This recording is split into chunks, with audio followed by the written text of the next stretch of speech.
के लाल किले के पास 10 नवंबर की शाम हुए जोरदार कार धमाके ने न केवल जनजीवन को हिला दिया, बल्कि जांच के दायरों को राष्ट्रीय और अंतर्राष्ट्रीय स्तर तक खींचते हुए बड़ी आतंकी साजिश की ओर इशारा कर दिया। शुरुआती जांच में सामने आए सबूतों ने इस ब्लास्ट को एक संगठित आतंकी नेटवर्क से जुड़ा बताया, जिसके तार अब तुर्की तक पहुंचते दिख रहे हैं। वहीं इसकी जांच अब राष्ट्रीय जांच एजेंसी यानी NIA के हाथों में है। ऐसे में यहाँ ये सवाल उठ रहा है कि आखिर कैसे दिल्ली ब्लास्ट के तार तुर्की से जुड़े और इस पूरी घटना के पीछे क्या है आतंकी नेटवर्क का कनेक्शन। दरअसल 10 नवंबर की शाम करीब 6:50 पर लाल किला मेट्रो स्टेशन के पास खड़ी हुई Hyundai i20 कार में जोरदार विस्फोट हुआ।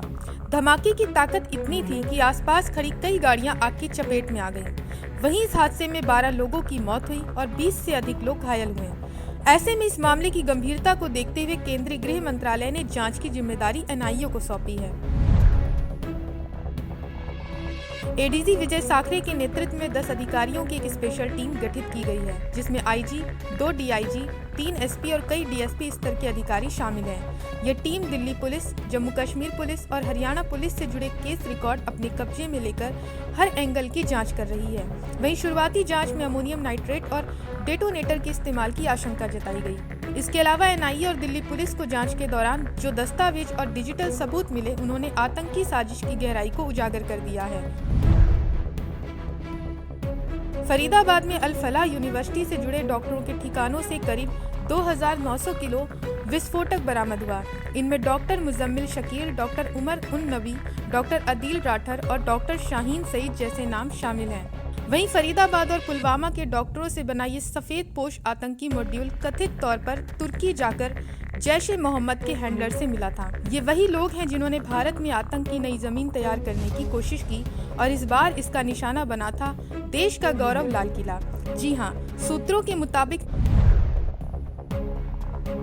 संदिग्ध डॉक्टर उमर और मुजम्मिल शकील ने तुर्की की यात्रा की थी, जहां उन्होंने जैश-ए-मोहम्मद के हैंडलर से मुलाकात की। पासपोर्ट और ट्रैवल हिस्ट्री की जांच में पता चला है कि तुर्की से लौटने के बाद दोनों ने भारत में अपना नेटवर्क फैलाने का निर्णय लिया। इसी दौरान कुछ संदिग्ध टेलीग्राम ग्रुप से भी उनका संपर्क हुआ, जिनसे आतंक फैलाने के निर्देश मिलते थे। वहीं जांच में एक और नाम सामने आया है मौलवी इरफान अहमद का, जो श्रीनगर से गिरफ्तार किया जा चुका है। माना जा रहा है कि वो फरीदाबाद मॉड्यूल का मास्टरमाइंड था और अफगानिस्तान के नंगरहार प्रांत में बैठे आतंकी हैंडलर से संपर्क में था। सूत्र बताते हैं कि तुर्की में बैठे एक हैंडलर ने ही इन डॉक्टरों को देश भर में फैलकर लोकेशन टारगेट करने के निर्देश दिए थे।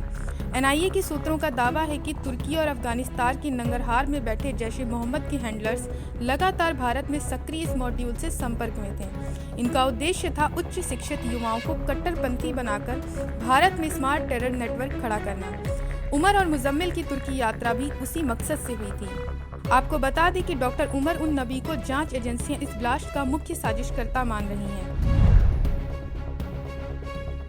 पुलवामा निवासी उमर अल फलाह यूनिवर्सिटी में असिस्टेंट प्रोफेसर था और वहीं संदिग्ध कार चला रहा था जिसमें धमाका हुआ। पूछताछ में सामने आया है कि वो देश में कई आतंकी हमलों की योजना बना रहा था। गिरफ्तार डॉक्टर शाहीन सईद ने कबूल किया है कि कॉलेज में जब भी मीटिंग होती थी, उमर हमेशा बड़े हमले की बात करता था।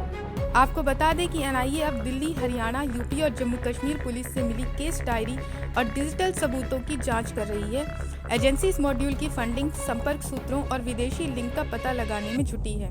बहरहाल ये घटना इस बात की चेतावनी है कि अब आतंकवाद केवल जंगलों या सीमाओं तक सीमित नहीं रहा, बल्कि उच्च शिक्षण संस्थानों में बैठे कुछ गुमराह चेहरे भी देश की सुरक्षा के लिए खतरा बन रहे हैं। सफेद पोश आतंक का ये नया रूप बताता है कि कट्टरता अब ज्ञान के गलियारों में भी जगह बना रही है। फिलहाल देश की निगाहें NIA की उस टीम पर हैं जो इस साजिश के हर धागे को सुलझाने में लगी है। Bureau report, Punjab Kesari TV। हमसे जुड़े रहने के लिए हमारे YouTube चैनल को सब्सक्राइब करें और नई वीडियो की नोटिफिकेशन के लिए बेल आइकॉन को दबाएं।